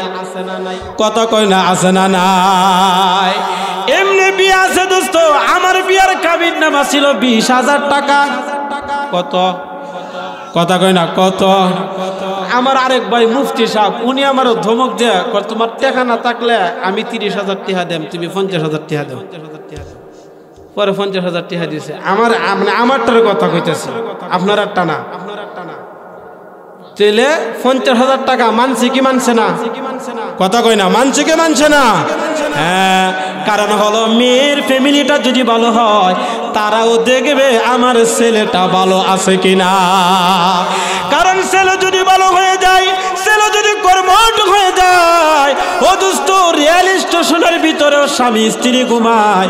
এই শীতের সময় পাতলা একটা খাতা দিয়া, লুঙ্গি উপরে দিয়া কত স্বামী স্ত্রী ঘুমায়, কিন্তু ওদের ভিতরেও মিল আছে না নাই? আর দেখবেন কত দালান আছে, কিন্তু বউ ঘুমায় এক কোঠার মধ্যে আর স্বামী ঘুমায় আরেক রুমের ভিতরে। বউ ঘুমায় এক বাড়ির ভিতরে, স্বামী ঘুমায় আরেক বাড়ির ভিতরে। কথা বলেন, আছে না নাই? আগুন আর আগুন। কারণ হলো তারা আগুন দিয়া সংসারটাই শুরু করিয়া দিছে। তাহলে বিয়াটা কঠিন না, বিয়া হইল সহজ। এবারে শোনা, আমরা দেখি জান্নাতি রমণীদের সরদারনি হযরতে ফাতেমা রাদিয়াল্লাহু তাআলা আনহার বিয়া হইছে নি? কথা কয় না? কথা কই না হয়েছে নি? আমরা কি উনাদের চাইতে কি বেশি সম্মানিত? কথা কই না? এই এলাকায় কোনো মহিলা আসেনি ফাতেমার চাইতে বেশি সম্মানিত? না না। ও পর্দার অন্তরালের মা, মনোযোগ দিয়ে শুনেন, আপনার মেয়ের জন্য কেমন ছেলেটা আপনারা খুঁজবেন। হযরত ফাতেমার জন্য নবীজি কেমন ছেলে তালাশ করছিল। হযরত ফাতেমা রাদিয়াল্লাহু তাআলা আনহা হলেন আল্লাহ রাসূলের কলিজার টুকরা মেয়ে। কলিজার টুকরার সাথে তুলনা করছেন ফাতেমা তো বিদআতুম মিন্নি, ফাতেমা হইল আমার কলিজার টুকরা। বলেন না সুবহানাল্লাহ। এই ফাতেমা রাদিয়াল্লাহু তাআলা আনহা যখন প্রাপ্তবয়স্ক হয়ে যায় দ্বিতীয় হিজরিতে, ও দোস্ত আল্লাহর নবীজি ফাতেমাকে বিয়ে দিবে ঘোষণা করিয়া দিলেন। এবার অনেক কোটি কোটি পয়সাওয়ালা আরবের অনেক ধনাঢ্য লোকেরা আসে ফাতেমার বিয়ের প্রস্তাব নিয়া। আল্লাহর নবীজি কোনোটার ভিতরে রাজি হয় না। হযরত আবু বকর সিদ্দিক রাদিয়াল্লাহু তাআলা আনহু, উনার পক্ষ থেকে বিয়ের প্রস্তাব গেল। হযরত উমর রাদিয়াল্লাহু তাআলা আনহু, উনার পক্ষ থেকেও বিবাহের প্রস্তাব গেল। আল্লাহর নবীজি সম্মতি হইলেন না। তিনি বললেন আমি অপেক্ষায় আছি, আল্লাহর পক্ষ থেকে হুকুম আসবে, আমি এই ফায়সালার অপেক্ষায় আছি। বলেন সুবহানাল্লাহ। উনারা যখন ব্যর্থ হয়ে গেল, এরপর হযরত আবু বকর সিদ্দিক রাদিয়াল্লাহু তাআলা আনহু এবং উমর এবং উসমান রাদিয়াল্লাহু তাআলা আনহু, তারা বসিয়া পরামর্শ করিয়া কয়, ও আলী, যাও তুমি বিয়ের প্রস্তাবটা দাও, মনে হয় নবীজি রাজি হয়ে যাইব। আর একটু জোরে কর না সুবহানাল্লাহ। কিন্তু আলী যে প্রস্তাব দিবে, আলী কয় আমারে কেমনে দিব, আমার তো কিছু নাই। হযরত আলী রাদিয়াল্লাহু তাআলা আনহু একবার গেছে, সবাই বুঝায় শোনা, অনেকে করে লজ্জা খুব লাজুক, যাইতো ছানা। তো আবু বকর রাদিয়াল্লাহু তাআলা এবং উমর, ওনারা দুইজনে মিলা নবীজির কানে নিয়ে ঠেলা দিয়ে দিছে, এই বে যাও না। তো নবীজির কানে যায় লাজুক, আসসালামু আলাইকা ইয়া রাসূলুল্লাহ। তো সালাম দিয়ে দাঁড়ায় রয়েছে। আল্লাহ নবী কয়, কেউ আলো কিছু কইবা? আইসলাম তো কইতাম, ওই কই আবার এখান থেকে ফিরে আসছে লজ্জায়। সুবহানাল্লাহ কইতেন না, লজ্জায় শুধু কেমনে বলে। আবার আলী রাদিয়াল্লাহু তাআলা আনহুকে ওনারা বললেন, এই আলী, তোমার ফাইলে আল্লাহ রাসূল মনে রাজি আছে। কন্যা সুবহানাল্লাহ। এরা বুঝায় শোনা নবীজির কাছে আবার পাঠাইছে। এবার আলী রাদিয়াল্লাহু তাআলা আনহু প্রস্তাব দিয়েই বলছে। কন্যা সুবহানাল্লাহ। আলী ডাক দিয়ে বলে, ইয়া রাসূলুল্লাহ, ইয়া হাবিবাল্লাহ, আসছিলাম কথা বলার জন্য, কিন্তু কেমনে বলি, দিলের ভিতরে ভয় লাগতেছে, ডর লাগতেছে, আমি তো তার যোগ্য না। ওগো ইয়া রাসূলুল্লাহ, ইয়া হাবিবাল্লাহ, আমারে ওরা পাঠাইছে আমার বিয়ের প্রস্তাবের জন্য। আল্লাহর নবীজি বলেন, আলী, বিয়ে করব কথা ঠিক, তাহলে তোমার দেন মোহর তোমার কাছে কি আছে? আলী রাদিয়াল্লাহু তাআলা আনহু বলেন, আমার কাছে তো তেমন কোনো কিছুই নাই, আমি যে দেন মোহর দেব। চিল্লায় বলেন না আল্লাহু আকবার। আল্লাহর হাবিব এবার বলেন, আলী, তুমি যে বদরের যুদ্ধে একটা লৌহ বর্ম পেয়েছিলাম, এই লৌহ বর্মটা আসেনি? আলী রাদিয়াল্লাহু তাআলা আনহু বলেন, হ্যাঁ আছে। বলে এটা বিক্রি করে তুমি দিরহামগুলি নিয়ে আসো। হযরত আলী রাদিয়াল্লাহু তাআলা আনহু যুদ্ধ থেকে পাওয়া এই লৌহ বর্মটা হযরত উসমান রাদিয়াল্লাহু তাআলা আনহুর কাছে বিক্রি করিয়া এক বর্ণনায় হলো 400 দিরহাম নিয়ে আসলেন। আসিয়া আল্লাহ রাসূল সাল্লাল্লাহু আলাইহি ওয়াসাল্লামের দরবারে আসলেন। বিবাহের জন্য ঘোষণা দেওয়া হলো, ও দোস্ত, মসজিদে নববীতে বিবাহ হবে। হযরত আলী রাদিয়াল্লাহু তাআলা আনহু বিবাহের দিন সকালবেলা উম্মে আইমানকে ডাক দিয়া বলে, আলীকে আগে ডাকাও। হযরত আলী রাদিয়াল্লাহু তাআলা আনহুকে ডাকানো হলো। রাদিয়াল্লাহু তাআলা আনহার উপর ছিটাইয়া দিলেন এবং দোয়া করিয়া দিলেন। এবার ফাতেমা রাদিয়াল্লাহু তাআলা আনহাকে ডাকাইলেন। হযরতে ফাতেমা রাদিয়াল্লাহু তাআলা আনহা আসলেন, আল্লাহর নবীজি হাতের মধ্যে পানি নিয়ে ছিটাইয়া দিলেন এবং ফাতেমার জন্য দোয়া করিয়া দিলেন। এরপর ফাতেমার সাথে কথা বলিয়া বিবাহের জন্য সব আঞ্জাম হয়ে গেল। ও দোস্ত, মোহরে ফাতেমি যেটাকে বলা হয়, বিয়ের আগে শর্ত হলো মোহরটাকে ধার্য করা। কি ধার্য করা? কথা কয় না। মোহর একটা চুক্তিনামা করা। এখন আমাদের দেশে মোহর আছে কথা ঠিক, কিন্তু এই মোহর আর এই মোহরের সাথে মিলে না, মানে নিয়তের মধ্যে গর্বে জাল আছে না নাই?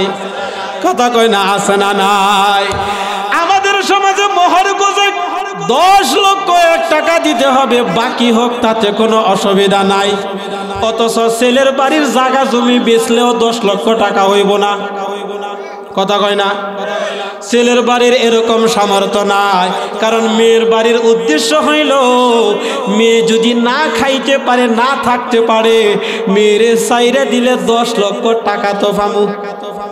কথা কয় না? কথা কয় না? দোস্ত, বিশ্বাস হয় না? যাইবেন কিশোরগঞ্জ কোর্টের ভিতরে, যাইয়া অধিকাংশ বিয়া দেখবেন সারাসারি। কথা কয় না? কথা কয় না? অধিকাংশ বিয়ে হইল নারীদেরকে লোভ দেখাইয়া সুন্দর সংসারটা ভাঙ্গিয়া দেয়, টাকার লোভে। আর আমাদের সমাজেও টাকার জন্য মেয়েটারেও বিয়া দেয়। স্বামীটা যে মনে হোক না কেন, বিয়ার 3 দিন পরে বউ আইসা কয়, আব্বা গো কই আমারে দিলা? স্বামী তো রাত্রের বেলা আমার সাথে আসে না, যখন আসে তার 2টা চোখ লাল টকটক হইয়া থাকে, আমারে আবল তাবল কি কয় কি না কয়। অর্থাৎ রাত্রে 3টার সময় বাবা খাইয়া ঘরে আসে না নাই? এরপর মেয়ে যখন বাবার বাড়িতে যায়, তখন বাবার বাড়ি থেকে আর আসে না। ও দোস্ত, কটিয়াদিরে এমন একটা ঘটনা ঘটছে আমার আত্মীয় স্বজন এলাকার ভিতরে। ও দোস্ত, এমন ঘটনা, এই মেয়ে যখন 3 দিন পরে আসলো, আমরাও জানি না এই ছেলে যে এই কাজ করে। মেয়ে কয়, উনি তো রাত্রেবেলা চোখ লাল কইরা আবল তাবল, মানে বউরে মা কইলাই, বুঝেন না? মানে যা মুখেতে বাইর হয়, গাঞ্জা মদ খাইলে যা যে মুখ দিয়ে, তখন তো মা বাপ চিনে না, বুঝেন না? উল্টা পাল্টা যে কোনো কথা বের হয়ে যায়। কিন্তু মেয়ে কই, আমি আর যাবো না। কিন্তু মেয়ের বাবা দেখছিল কি জানেননি? মেয়ের বাবা দেখছিল চেহারাটা সুন্দর ছিল, উঁচা লম্বা আছে, 1 বাপের 1 ফুট, জমি জামাও আছে, বন্ধের মাঝে সুখ আসেনি? কথা কয় না? সুখ আছে? এই জমি জামার ভিতর সুখ আছে। দিছিল যে নিয়তে, 3 দিনও থাকতে পারলো না, মেয়েটা আয়েশা পড়ল।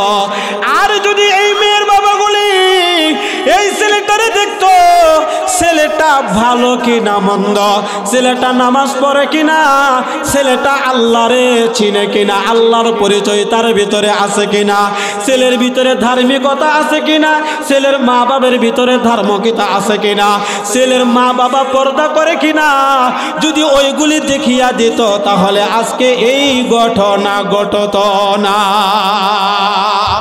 আর ছেলেও বিয়ে করছে। ও দোস্ত, মেয়েটা পাইছে সুন্দর, আবার মেয়ের বাবার আছে টাকা, বাবা তাকে বিদেশে। কই থাকে? কথা কয় না? কই থাকে? বিদেশ থাকলে তো জানে নেই, মেয়ে জামাইরা তো বিদেশ হলে জায়গা নেই কি নেই না? এই আশায় কিন্তু ছেলেরাও বিয়া করে, বলে শ্বশুর আব্বা আছে, আমি কষ্ট করলে তো তার মেয়েও কষ্ট করব। আগের থেকে নিয়তের ভিতরে গর্বে জাল। এই কারণে সম্পদ দেখিয়া যারা বিয়া করে অথবা বিয়া দেয়, ওদের সংসারে শান্তি হয় না। হযরতে ফাতেমা রাদিয়াল্লাহু তাআলা আনহার কথা বলতেছিলাম। ও দোস্ত, সময় চলে যাচ্ছে, 1 ঘন্টা পার হয়ে গেছে, কষ্ট হইতেছে। আর 5-10 মিনিটের ভিতরে শেষ করে দিই, আলোচনা কিন্তু অনেক লম্বা। হযরত ফাতেমা রাদিয়াল্লাহু তাআলা আনহাকে বিয়ের জন্য আয়োজন করলেন। 400 দিরহাম বিক্রি করিয়া ওই দেনমোহরটা নিয়ে আসলেন। এবার দেনমোহর দিবে, অনুষ্ঠান করবে কে দিয়া? কোনো অনুষ্ঠান নাই, মসজিদের ভিতরে ইসলামিক রীতিতে আনন্দ ফুর্তিতে স্বয়ং আল্লাহর নবীজি এই বিবাহের আকদটা পড়ান এবং মসজিদের নববীতে খেজুর ছিটাইয়া দিলেন। বিয়াটা হয়েছে সাধারণ মানুষের বিয়া না, জান্নাতি রমণীদের নেতা যিনি হবেন, নেত্রী যিনি হবেন, হযরতে ফাতেমা রাদিয়াল্লাহু তাআলা আনহার বিয়া হয়েছে। এবারে দেখেন ফাতেমা তো ছিল সুন্দরী, আরেকটা হলো জান্নাতি মহিলা যাবে এই পৃথিবীর বুকে থাকা অবস্থায় জান্নাতের সার্টিফিকেট পায়। আমার ভাই, এই মেয়েটার, এই মহিলার স্বামীটা কেমন হয়? হযরত আলী রাদিয়াল্লাহু তাআলা আনহুর কাছে বিবাহ করার পর আলীর ঘরের ভিতরে যাইয়া দেখে ছোট্ট একটা সিপা একটা ঘর। কন্যা সুবহানাল্লাহ। একজন মানুষ কোলে মতো ঢুকতারে, একজন মানুষ এখানে ঘুমাইতারে, ঘরের ভিতরে কিছু নাই। সুবহানাল্লাহ কইতেন না? কোলে মতে থাকে একটা ঘর। ফাতেমা ডাক দিয়া বলে, ইয়া রাসূলুল্লাহ, ইয়া হাবিবাল্লাহ, স্বামীর ঘরে তো এমন এমন। আল্লাহর হাবিব ডাক দিয়া বলেন, ফাতেমা, তোমার জন্য তো আরবের সর্বশ্রেষ্ঠ ধনী যারা আছে তাদের পক্ষ থেকেও বিবাহের প্রস্তাব আসছিল, কিন্তু তাদের কাছে দেই নাই। আমি তো সম্পদ দেই নাই, আমি দেখেছি আলীর দিলটা। কন্যা সুবহানাল্লাহ। আলীর টাকা নাই, পয়সা নাই, কিন্তু আলীর দিলটা বড় ভালো, আলীর অন্তরটা বড় ভালো। আলী রাদিয়াল্লাহু তাআলা আনহু জান্নাতি সাহাবী, 10 জন সাহাবীর নাম দরিয়া দরিয়া আল্লাহ রাসূল বলছেন। 1 নাম্বার হযরত আবু বকর, 2 নাম্বার হযরত উমর, 3 নাম্বার হলেন হযরত আলী রাদিয়াল্লাহু তাআলা আনহু। চিল্লা বলেন না আল্লাহু আকবার। আল্লাহর হাবিব বলেন, ও ফাতেমা, আলীর মতো মানুষ পাইবা না, আলীর মতো মানুষ পাওয়া খুব কঠিন হয়ে যাবে। আল্লাহর পক্ষ থেকে ইলহাম হয়েছে তোমার বিবাহটা যেন আলীর সাথে হয়। হযরত আলী রাদিয়াল্লাহু তাআলা আনহুর সাথে বিবাহ বন্ধনে আবদ্ধ হলো। আল্লাহর হাবিব বলেন, এখন হইল অলিমা করতে হইব। কি কথা কয় না? অলিমা, এটা হলো সুন্নাত, হাদিস শরীফে রয়েছে আবশ্যক। এখন আমরা করি হইল সব উল্টা। অশান্তি তো অশান্তি আইব না কেন? আমরা করি হইল ছেলের বাড়ি থেকে 100, 200, 300, 500। হ্যাঁ, মেয়ের বাবার কি আছে কি না আছে একটা কথাই কয়, এই মিয়া বিয়া হিসাব আপনার বাদ কি আরো আমরা যাবো জীবনে? হ্যাঁ, আমার এলাকার মানুষ কি আরো জীবনে যাইবো? আমরা না বছরে অনুষ্ঠান হইলে যাবো, তাহলে একবারই তো আমার এলাকার মানুষগুলি আইব। তো কারে তুই কারে কমো, যারে কোয়ার দরকার নাই এই সমস্ত লোকদেরকে দাওয়াত দেয়। আছে না নাই? কথা কয় না আছে না নাই? মেয়ের বাবা ঋণ করিয়া বিবাহের অনুষ্ঠান করে 500 মানুষের খাওয়ায়। আল্লাহ রাসূল বলেন, না না না, মেয়ের বাড়িতে খাবার না, ওলিমা করবা আলীর বাড়িতে, অর্থাৎ স্বামীর বাড়িতে। 500টা তুমি এই দেশের মানুষ খাওয়াও, এটা হবে তোমার জন্য সুন্নাত এবং সওয়াবের কাজ। আর আমরা করি কি, মেয়েদেরকে দুর্বল ভাবিয়া মেয়ের বাবার উপর চাপিয়া দেয়। আছে না নাই? আজকের এই আলোচনার পর থেকে দোস্ত মনে রাখবেন, যদি মেয়ের বাড়িতে আপনাদের আয়োজন করতে হয় তাহলে এক নাম্বার হলো যত টাকা খরচ হবে ছেলের বাবারা আপনারা বলবেন, যুবক ভাইরা যারা বিয়ে করেন নাই আপনারা বলবেন মেয়ের বাড়িতে কেন করব, আমার বাড়িতে অলিমা করব, এটা হলো সুন্নত। এবার মেয়ের বাড়ির এলাকার মানুষদেরকে দাওয়াত দেওয়া খাওয়ার, তখন দেখবেন মেয়েটাও আপনার শ্বশুর শাশুড়ির আনুগত্য হয়ে যাবে। কারণ এলাকার মানুষকে সম্মান করলে মহিলারাও খুশি হয় কি হয় না। কিন্তু নিয়ম হলো স্বামী অলিমার অনুষ্ঠান করিয়া মানুষদেরকে খাওয়াইবে অদস্ত। আর আমাদের সমাজে হইল মেয়ের বাড়িতে যাইয়া খাই, আছে না নাই? কথা কই না, আছে না নাই? না না না, এটা বিধান না, এটা শরীয়ত না। হযরত আলী রাদিয়াল্লাহু তাআলা এবার অলিমা করবে, ওনার তো কিছু নাই, কি দিয়া করবে? একজন সাহাবী আয়েশা একটা ছাগল দিছে, আলী এই ছাগলটা জবাই করিয়া অলিমার অনুষ্ঠান করো। কন্যা সুবহানাল্লাহ। রিজিকের মালিক কে? কথা কই না, মালিক কে? ও আলী, তুমি এই ছাগলটা জবাই করিয়া অলিমার ব্যবস্থা করো। আরো কিছু সাহাবী মিলা এক বস্তা ভুট্টা নিয়ে আসছে, জব নিয়ে আসছে, এগুলি দিয়া অলিমার অনুষ্ঠান সাইরা দিছে। বলেন সুবহানাল্লাহ। তাহলে জান্নাতের রমণীর বিয়া হইল কেমনে, আর আমাদের সমাজের বিয়াটা হয় কেমনে? আমরা হইল বিয়ার অনুষ্ঠানের দিন আগের দিন গায়ে হলুদ, আছে না নাই? কথা কয় না, আছে না নাই? আমরা ছোটবেলা মনে করছি এটা বুঝে আমরা ধর্মের বুঝি নীতি, হলুদ কাপড়, কথা কয় না, হলুদ কাপড় ভিন্দা কলস নিয়া ছোট্ট বড় মেয়ে ছেলে, বিশেষ করে মেয়েদেরকে নিয়া হিন্দুরা ওই যে জল আনে থেকে যায়া, আমি ভাবতাম মনে এটা আমদার মনে এটা আসেনি এরকম। কারণ মুসলমানদেরকেও দেখি এমনি করে, হিন্দু বাড়িতে দেখি এমনি করে। পরে দেখি যে না, এটা তো আমরা ধর্মের না, এটা লোক হিন্দুরা করে। মানে হিন্দু আমরা দেশে বেশি না কম? কথা কয় না, কম না বেশি? আরে ভাই 90% মুসলমান, এর আরো বেশি, 1-2% হিন্দু। আমরা ওদের কালচারটারে গ্রহণ করছি, তাহলে আমরা কয় নাম্বার মুসলমান? কথা কয় না, কথা কয় না, কয় নাম্বার মুসলমান? ও দোস্ত একটু চিন্তা করবেন। ও যুবক ভাইরা, পর্দার অন্তরালের মা, মনের মধ্যে কষ্ট দেওয়ার জন্য বলতেছি না, বিষয়টা যে হিত দিয়েছে এই কারণে বলতেছি। আপনাদের অনুষ্ঠানের ভিতরে হিন্দুয়ানি রীতি যখন ঢুকাইবেন তখন তো আর এটা মুসলমানের বিয়া থাকে না, আপনি হিন্দুদের অনুসরণ করলেন। আর আল্লাহর হাবিব বলেন আলমার ও মামান আহাব্বা, আপনি যারে পছন্দ করলেন হাসরের দিন তাদের সাথে আপনার হাসর নাসর হবে। এই কারণে দোস্ত, ও যুবক ভাই, আপনারা যারা এখানে গার্জেন আছেন, সন্তান ছেলে এবং মেয়ের গার্জেন আছেন, কঠোরভাবে এটা প্রত্যাখ্যান করতে হবে। আমার ছেলে অথবা মেয়ে অথবা আমাদের বিয়ের সময় হিন্দুয়ানি কোনো রীতি আমরা পালন করব না। রাজি আছেন কে কে? এই যে হাত উঠে না, দেখছেন?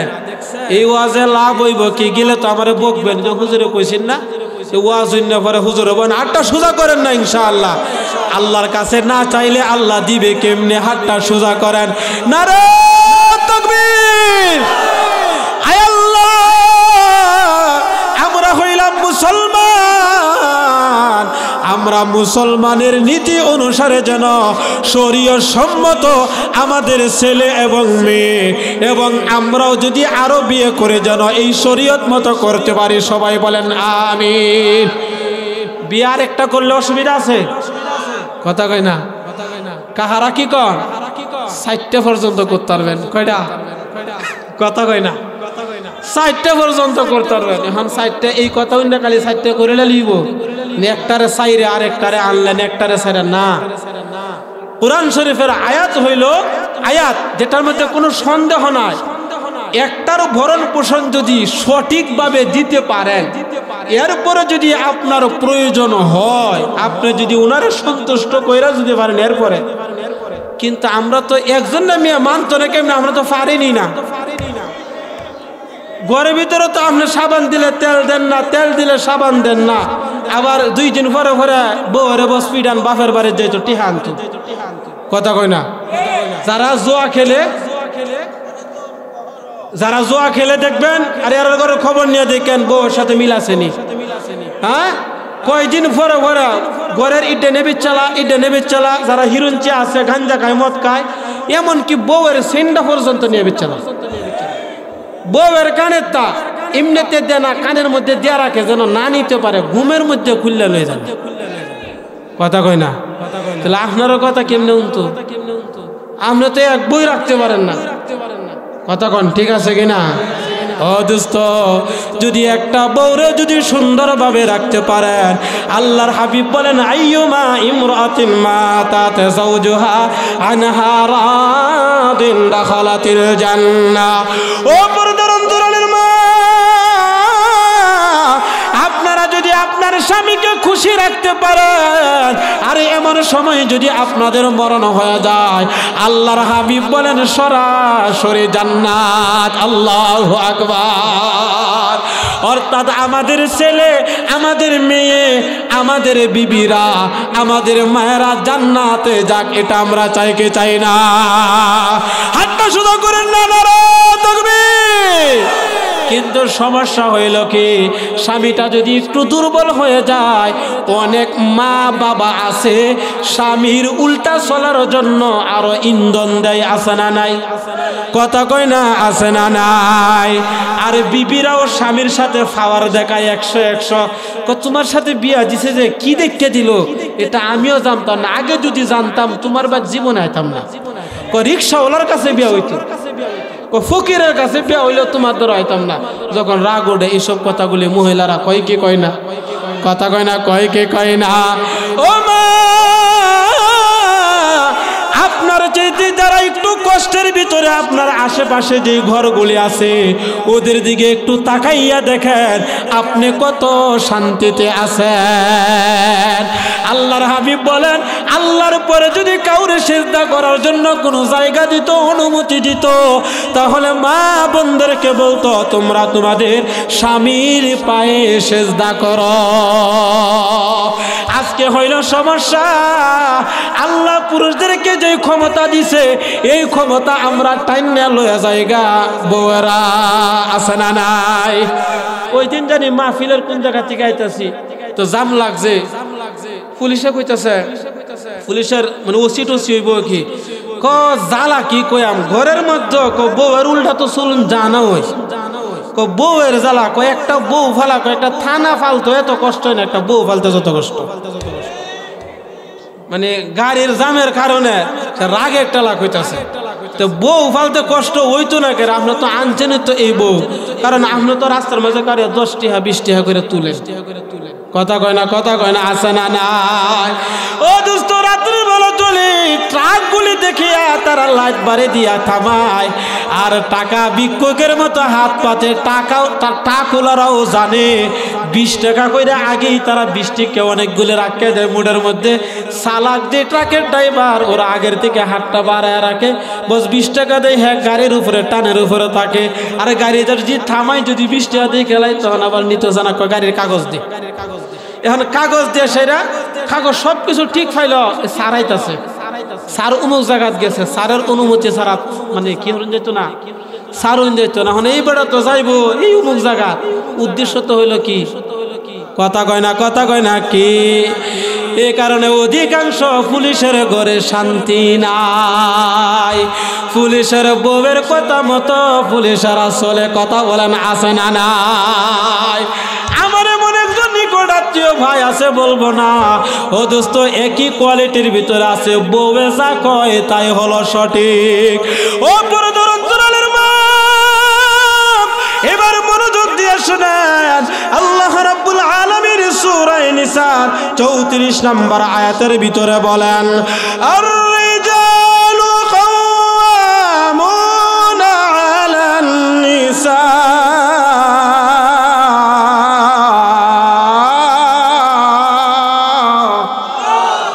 আল্লাহ রাব্বুল আলামিন বলেন, পুরুষদেরকে ক্ষমতা দেওয়া হয়েছে, কাওয়ামুন ক্ষমতা দেওয়া হয়েছে, আলান নিসা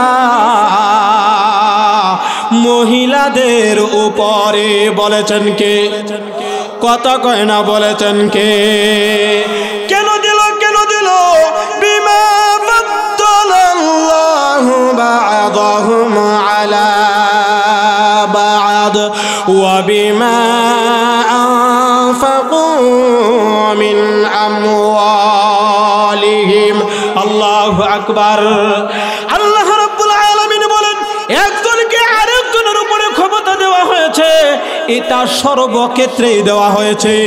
একটা জঙ্গলের ভিতরে সমস্ত প্রাণীকে একই ক্ষমতা দেয় নাই। বাঘের একটা ক্ষমতা আছে, সিংহের একটা ক্ষমতা আছে, শিয়ালের একটা ক্ষমতা আছে। যদি 100 মান দিত তাহলে ঝগড়া লাগিয়া বন ধ্বংস করিয়া দিত। কথা বলেন ঠিক কিনা? আল্লাহ মানুষের ভিতরেও সবাইরে একভাবে দেয় নাই, একজনকে আরেকজনের উপরে বেশ কম কইরা বানাইছে। একজনের মুসি বানাইছে, একজনের ড্রাইভার বানাইছে, একজনের মালিক বানাইছে, একজনের মিস্ত্রি বানাইছে। কথা বলেন ঠিক কিনা? অর্থাৎ বেশ কম করে বানাইছে। আল্লাহ নবী পাঠাইছেন, তিলকার রসুল ফাদ্দালনা বা'দাহুম আলা বা'দ। এই নবী রাসূলদের ক্ষেত্রেও একজন থেকে আরেকজনের উপরে কিছু তারতম্য করিয়া পাঠাইছে।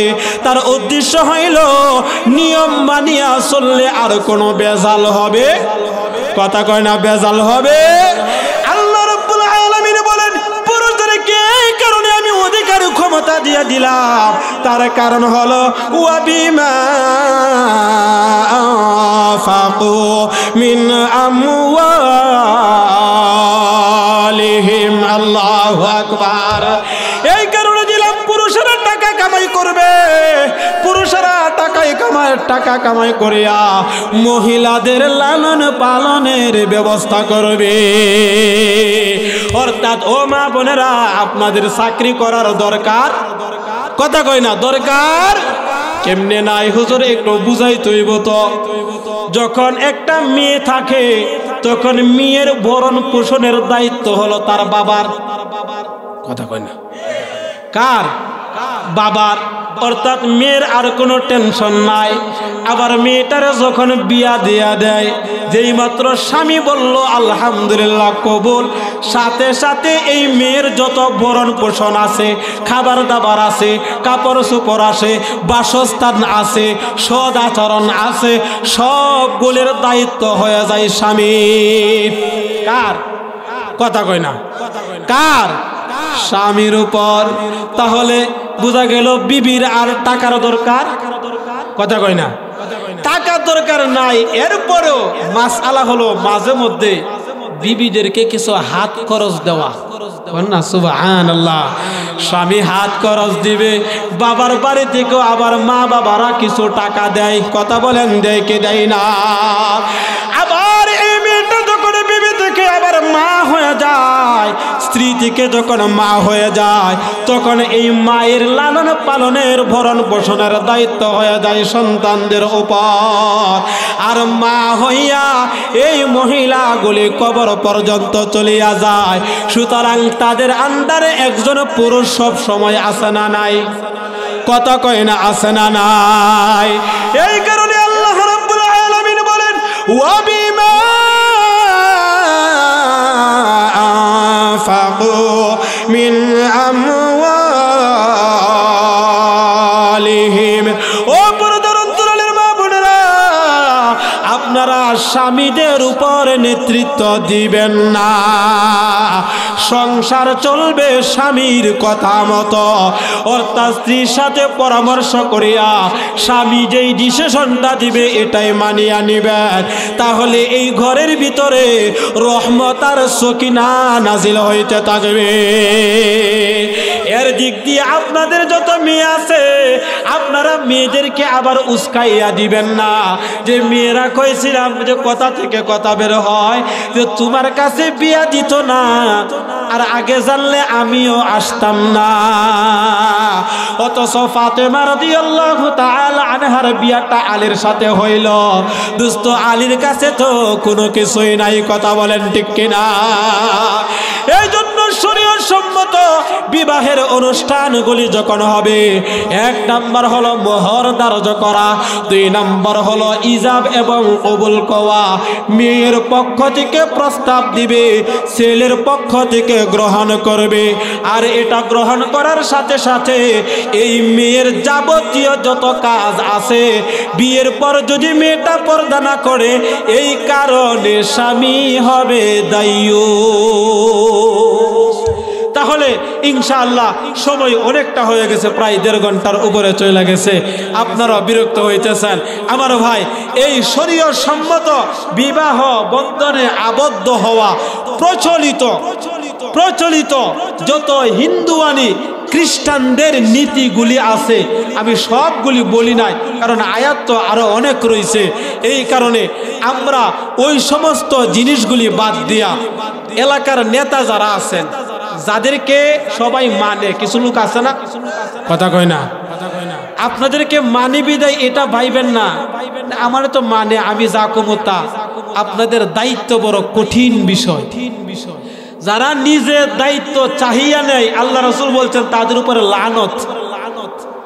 আর যখন মানুষে একজনের উপর দায়িত্ব চাপাইয়া দেয়, তখন সে এই কাজ যদি করতে সামর্থ্য নাও থাকে, তখন আল্লাহ তাআলা এই কাজ করার জন্য তাকে এই শক্তি সামর্থ্য দিয়া দেয়। কন্যা সুবহানাল্লাহ। আমাদের সমাজে তো মসজিদের সভাপতি হওয়ার জন্য দল গঠন করে লাই, মাদ্রাসার সভাপতির জন্য আগে একটা দল গঠন করে, কথা কয় না? আল্লাহ রস্তে এইগুলি করবেন না, এইগুলি করবেন না। খুব কঠিন দায়িত্বের বিষয়, দায়িত্বটা খুব কঠিন। আপনাদের যাদের কাজের দায়িত্ব আছে, যাদেরকে মানে, আপনারা চেষ্টা করবেন ভালো মানুষ, মসজিদের ইমাম সাহেবকে তো আপনারা জানেন, কথা কয় না?